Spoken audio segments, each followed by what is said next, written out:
Máscara do presidente do Banco Central cai e ele assume que será o futuro ministro da Fazenda caso o Tarcísio ganhe a eleição para presidente em 2026. Bolsonaro se reuniu mais uma vez com Arthur Lira e eu vou te contar o teor dessa conversa. O Congresso dos Estados Unidos pede que Joe Biden aprove a taxação dos super ricos proposto pelo governo Lula. E por último, o ministro do TSE anula uma das condenações de inegibilidade do Bolsonaro. Todas essas notícias e outras mais agora. Fica até o final para você não perder nenhuma, porque hoje, ó, tá que tá. Como você já sabe, o Tarcísio ofereceu na noite da terça-feira, da segunda, se não me falha a memória, um jantar em homenagem ao Campos Neto.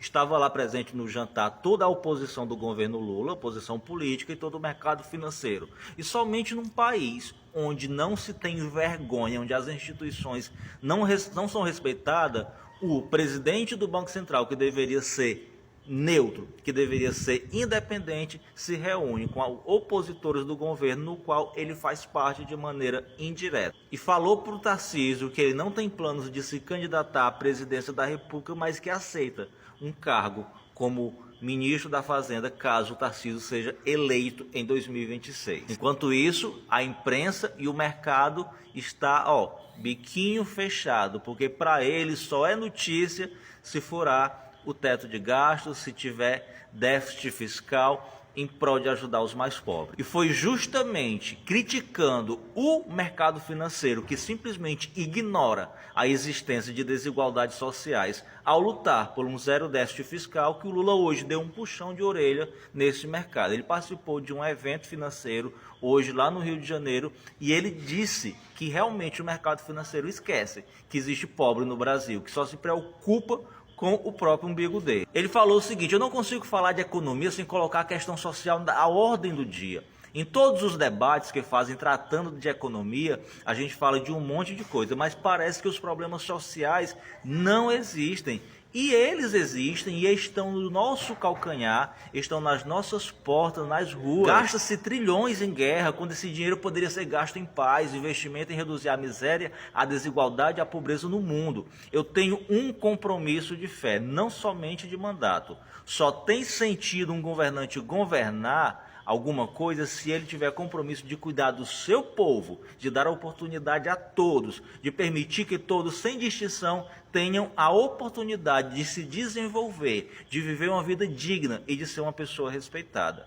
Esse é o presidente que eu me orgulho de ter eleito. Inclusive, o ministro da Fazenda, Fernando Haddad, juntamente com a Simone Tebet do Planejamento, estão tentando convencer o Lula a tirar o piso da saúde e educação do teto de gastos. Minha gente, eu vou falar bem sincero com vocês. É mais fácil o Lula demitir o Haddad e a Tebet do que ele colocar limite em cima dos gastos que são destinados à saúde e educação no Brasil.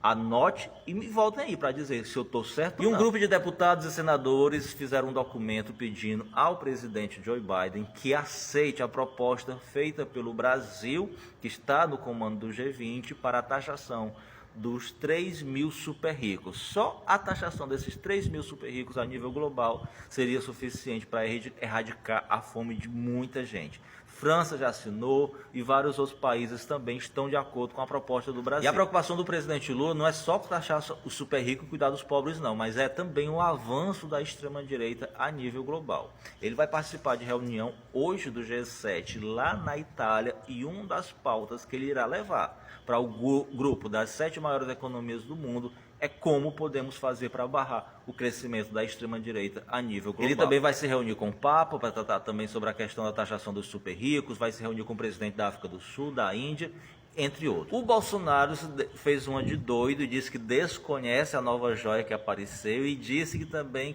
está acusando a PF de fabricar escândalo. Não é tu, Bolsonaro, que defende tanto os policiais, agora está atacando a Polícia Federal. E ele se reuniu recentemente com Arthur Lira e está negociando com o Lira o apoio para a eleição do sucessor do Lira na presidência da Câmara dos Deputados e vai preparar uma carta, um texto, com várias exigências da pauta de costumes que o Lira tem que se comprometer, e dentre uma delas é apoiar um projeto de anistia para os criminosos do 8 de janeiro e para o próprio Bolsonaro. Deus tome de conta, meu Deus, dessa eleição, porque o que vem pela frente parece não ser nada. Olha aí o que está vindo pela frente. O ministro do TSE anula uma das 3 condenações de Bolsonaro. O ministro Raul Araújo decidiu anular uma das condenações do ex-presidente Bolsonaro, que o tornou inelegível junto com Braga Neto.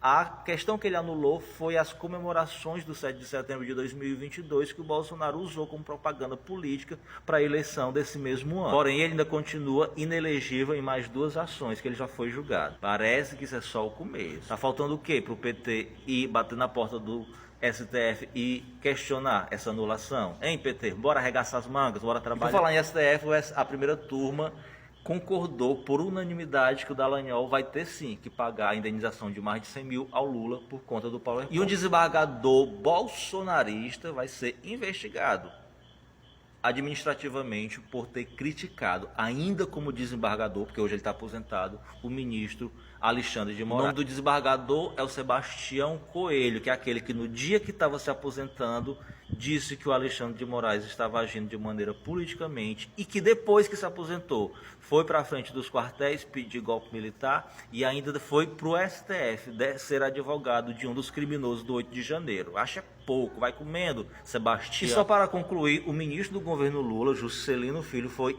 indiciado pela polícia por corrupção e lavagem de dinheiro. Porém, os atos que ele foi indiciado não diz respeito ao mandato dele como ministro do governo Lula, mas sim como deputado federal na época do governo Bolsonaro. Fica de olho, Lula, porque o partido dele, que é a União Brasil, não está te dando voto como tu queria, e esse homem aqui está manchando a imagem do teu governo.